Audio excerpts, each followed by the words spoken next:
బాగున్నారు కదండి. ప్రతిరోజు దేవుడి యొక్క వాగ్దానం ద్వారా ఈ రీతిగా దేవుడి యొక్క మాటల్ని ప్రకటించడానికి దేవుడు ఎంతగానో కృప చూపిస్తున్నాడు. ఈ వాగ్దానాల ద్వారా మీ జీవితంలో దేవుడు గొప్ప కార్యాలు జరిగించబడాలని మీ కొరకు అనుదినము నేను ప్రార్థిస్తున్నాను. దేవుడి యొక్క సన్నిధిలో మీరు ప్రార్థనాపూర్వకంగా ఈ వాగ్దానాలను ఎత్తిపెట్టి ప్రార్థన చేస్తే ఖచ్చితంగా దేవుడు మీ జీవితంలో గొప్ప కార్యాలు జరిగిస్తాడు. మరి ఈరోజు దేవుడు మనతో మాట్లాడుతున్న దేవుడి యొక్క వాగ్దానం మాటలను చూద్దాం. చూడండి, పరిశుద్ధ గ్రంథంలో కీర్తనలు 78వ కీర్తన 15-16 వచనం చదువుకుందాం. అరణ్యములో ఆయన బండను చీల్చి సముద్రమంతా సమృద్ధిగా వారికి నీరు త్రాగనిచ్చెను.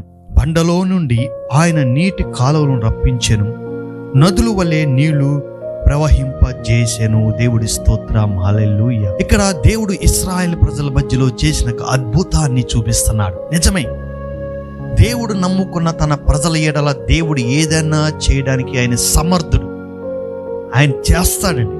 కానీ ఆయన యొక్క బాహుబలాన్ని, ఆయన యొక్క శక్తిని మనం చూడలేనప్పుడు దేవుడి యొక్క కార్యాలు మన జీవితంలో జరగవు. దేవుడు ఎంత గొప్పవాడంటే మనం ఒక్కో సందర్భంలో దేవుడికి ఆయాస్కరంగా ఉన్నప్పుడు కూడా ఆయన ప్రేమ ఏమాత్రం కూడా తక్కువ కాదు. సరిచేస్తాడు, పరిశుద్ధపరుస్తాడు, మరలా తన వైపు తిప్పుకుంటాడు, దేవుడు కార్యాలు చేస్తాడు.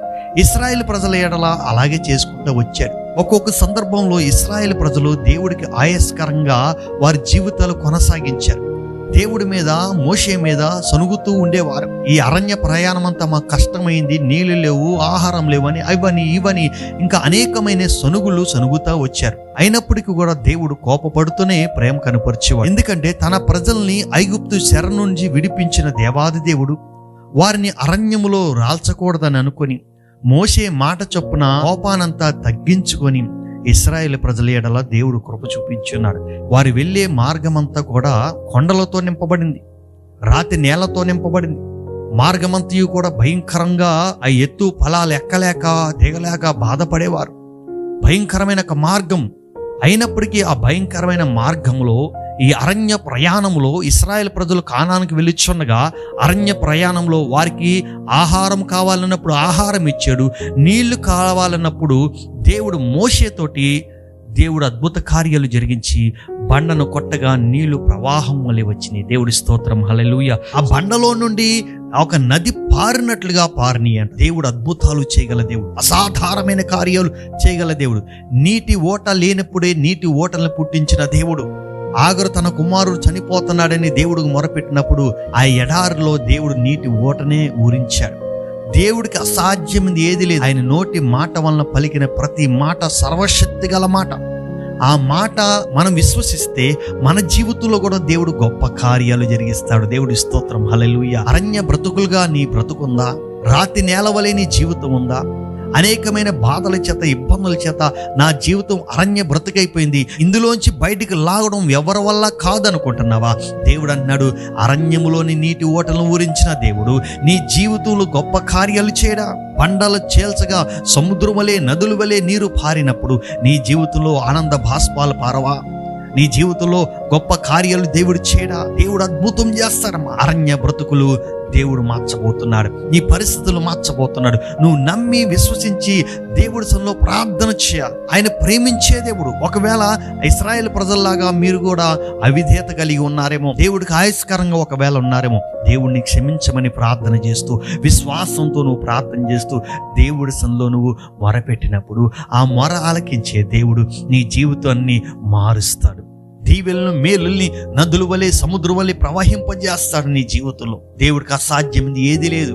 దేవుడు అద్భుతాలు చేశాడండి ఇశ్రాయేలు ప్రజల్లో. దేవుడు మాట సెలవిస్తే అక్కడ అద్భుతం జరిగేది. తన దాసుడైన మోషే చేత దేవుడు సూచక్రియలు, మహత్కార్యం, ఘనమైన కార్యాలు జరిగించాడు. ఈరోజు దేవుడు జరిగించడా? నీ కొరకు ప్రార్థించే భక్తులు అనేక మంది ఉన్నారు. నువ్వు కూడా ప్రార్థన చేసుకో. దేవుడు అద్భుతమైన కార్యాలు నీ జీవితంలో జరిగిస్తాడు. నీవు నమ్మినట్లయితే దేవుడి యొక్క సూచక్రియ నువ్వు చూడగలుగుతావు. నమ్మి విశ్వసించండి. మీరు విశ్వసించినట్లయితే నాతో పాటు ప్రార్థనలో ఏకీభించండి. పరిశుద్ధుడా, మహోన్నతుడా, నీకే వందనాలు. అరణ్య బ్రతుకులు నాయన తండ్రి జలరాశులుగా మార్చగల దేవుడు ప్రభువా. అయా ఇశ్రాయేలు ప్రజల్లో తండ్రి నాయన బండలోంచి నీళ్ళు ఇచ్చావు, సముద్రం వల్లే నీళ్ళు ఇచ్చావు, నదుల వల్లే పారిని. అలాగే తండ్రి అరణ్య బ్రతుకులుగా ఎండిపోయిన జీవితాలు కలిగిన ఒక బిడ్డలు ఎవరైతే ఉన్నారో వారి జీవితంలో నదుల వలె, సముద్రం వలె పారులాగున నీ కృప చూపించండి.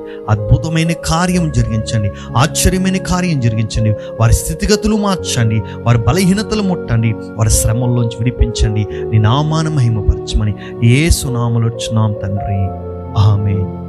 ప్రియ సోదరులారా, నమ్మి విశ్వసిస్తే దేవుడి కార్యాలు మనం ఖచ్చితంగా పొందుకోగలుగుతాం. నమ్మండి, ఈ వాగ్దానాన్ని పెట్టి ప్రార్థన చేయండి. ఖచ్చితంగా దేవుడు నీ జీవితంలో గొప్ప కార్యాలు చేసి అరణ్య బ్రతుకును జలరాశులుగా నిన్ను మార్చేసి దేవుడు అద్భుతమైన ఆశీర్వాదకరంగా మిమ్మల్ని ఉంచుతాడు. దేవుడు మిమ్మల్ని దీవించునుగాక. మరి ఈ వాగ్దానం విన్న మీ జీవితంలో దేవుడు గొప్ప కార్యాలు జరిగించబడాలంటే కనుక ఖచ్చితంగా దేవుడి యొక్క వాగ్దానాన్ని మీరు షేర్ చేయండి, సబ్స్క్రైబ్ చేయమని చెప్పండి, లైక్ చేయమని చెప్పండి. దేవుడి యొక్క పరిచయంలో మీరు పాలుభాగస్తులవుతారు. దేవుడు ఇంకా అత్యధికంగా మిమ్మల్ని దీవించి ఆశీర్వాదకర్తలుగా మిమ్మల్ని చేయనుగాక. ఆమేన్.